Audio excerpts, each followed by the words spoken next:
అదే RTV app వార్తల్ని క్షణాల్లో చదివే అవకాశం ఉంటుంది. ఒక న్యూస్ పేపర్, ఒక టెలివిజన్ ఛానల్ మీ చేతుల్లో ఎప్పుడూ ఉంటాయి.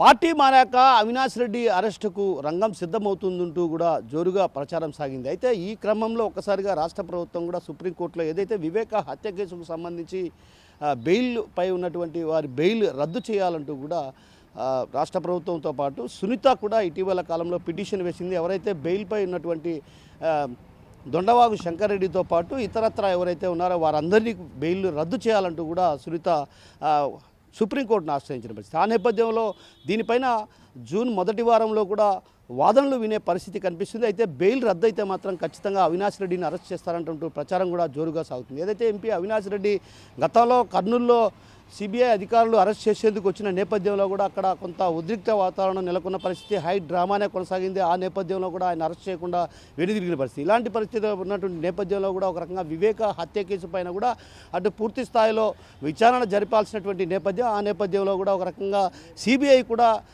అవినాష్ రెడ్డిని నిందితుడిగా చేర్చింది అన్నటువంటి ప్రచారం కూడా జోరుగా సాగుతుంది. ఆ నేపథ్యంలో ఆయన అరెస్టుకు రంగం సిద్ధమవుతుంది. ఇందుకు ప్రధాన కారణం అటు రాష్ట్ర ప్రభుత్వంతో పాటు సునీత వేసిన పిటిషన్ కూడా ఒక రకంగా పరిగణలోకి తీసుకొని మరికొద్ది రోజుల్లో ఏదైతే దీనిపైన ప్రధానంగా అక్కడ ఉన్నటువంటి సుప్రీంకోర్టులో ఉన్నటువంటి న్యాయమూర్తి తీర్పు ఇచ్చే అవకాశాలు ఉన్నాయి. అయితే ఆ నేపథ్యంలోనే ఆ ఇచ్చేటువంటి తీర్పును బట్టి ఖచ్చితంగా అవినాష్ రెడ్డికి ఊరట ఉండదు ఈసారి ఖచ్చితంగా. ఎందుకంటే అవినాష్ రెడ్డి పేరు సిబిఐ అధికారులు మెన్షన్ చేశారు కాబట్టి ఖచ్చితంగా ఆయన్ను ఏదైతే బెయిల్ రద్దు అయితే మాత్రం ఖచ్చితంగా అరెస్ట్ చేస్తారన్నటువంటి ప్రచారం కూడా జోరుగా సాగుతుంది. ఈ క్రమంలోనే ఒక రకంగా అరెస్ట్ పైన కూడా చర్చ కొనసాగుతుంది. ప్రధానంగా రాజకీయ పార్టీలో కూడా ఏదైతే వైసీపీ అధికారంలోకి వచ్చాక అవినాష్ రెడ్డిని అరెస్ట్ చేసేందుకు కూడా సిబిఐ అధికారులు ప్రయత్నాలు చేశారు. ఆ ప్రయత్నాలు చేసినప్పుడు కూడా ఆ ప్రయత్నాలు ఎక్కడ ఫలించలేదు. గతంలో పలుమార్లు కూడా అవినాష్ రెడ్డిని సిబిఐ అధికారులు విచారించిన నేపథ్యంలో కూడా ఒక రకంగా దాంట్లో ఉన్నటువంటి అంశాలు ఏవైతే ఉన్నాయో సునీత తొలుత చెప్పినటువంటి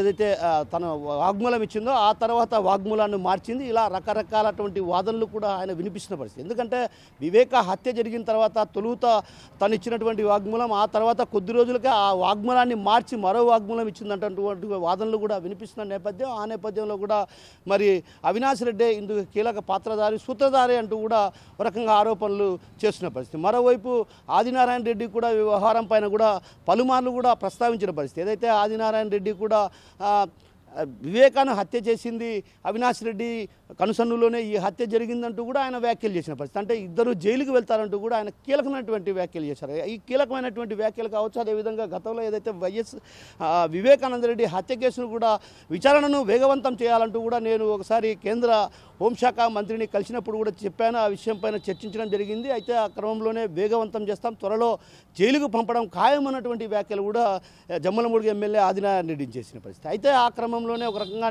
నిన్న ఏదైతే సునీత సుప్రీంకోర్టు తలుపులను తట్టింది, ఒక రకంగా ఆమె ఏదైతే వివేక హత్య కేసులో ఉన్నటువంటి నిందితులంతా కూడా బెయిల్పై ఉన్నారు, వారు బెయిల్ను రద్దు చేయాలంటూ కూడా ఆమె పిటిషన్ వేసింది. ఆ పిటిషన్ కూడా జూన్ మొదటి వారంలో ఏదైతే విచారణకు వస్తారన్నటువంటి భావన అటు వినిపిస్తున్న పరిస్థితి. ఏది ఏమన్నప్పుడు కూడా బెయిల్ పిటిషన్ రద్దు అయితే ఖచ్చితంగా అవినాష్ రెడ్డిని అరెస్ట్ చేస్తారన్నటువంటి ప్రచారం జోరందుకున్న నేపథ్యంలో కడప జిల్లాలో రాజకీయ వర్గాల్లో కూడా ఇది ఒక చర్చనీయాంశంగా మారింది. చర్చకు దారితీసిన పరిస్థితి ప్రధానంగా కనిపిస్తుంది. కెమెరా పర్సన్ హరితో కిషోర్, ఆర్టీవీ, కడప నుంచి.